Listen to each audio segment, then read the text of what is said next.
গোলাঘাটৰ ঘিলাধৰী আৰক্ষী থানাত চাঞ্চল্যকৰ ঘটনা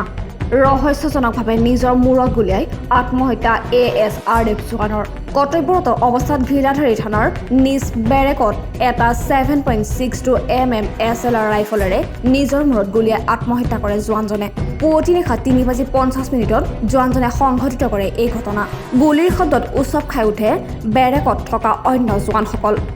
ঘটনাস্থলীত থানাৰ বিষয়াববীয়াসকল আহি উপস্থিত হয় ইতিমধ্যে জোৱানজন 2 নং ASRF বেটেলিয়নৰ বুলি জানিব পৰা গৈছে আত্মহত্যা কাৰণ এতিয়ালৈকে জানিব পৰা হোৱা নাই জোৱানজনৰ নাম মনোৰঞ্জন সিনহা আৰু বয়স 57 বছৰ বুলি জানিব পৰা গৈছে 50 মান বজাত আমাৰ এজন ASRF বেটেলিয়নৰ কনষ্টেবল মনোৰঞ্জন সিনহা তেখেতে নিজকে নিজে ফায়াৰ কৰে বুলি খবৰ এটা পাওঁ সেইমৰ্মে আহোঁ বৰ্তমান পোষ্টমৰ্টমৰ কাৰণে চিভিল হস্পিটেল পঠোৱা হৈছে এতিয়াও ডিটেইল গম পোৱা নাই অনুমান কৰিছোঁ তেখেতৰ কিবা ব্যক্তিগত সমস্যা হ'ব লাগে কাৰণ তেখেত বৰ্তমান কালি ডিউটিটো আছিলে ৰাতিপুৱা 4টা বজালৈকে তেখেতৰ চেণ্ট্ৰি ডিউটি আছিলে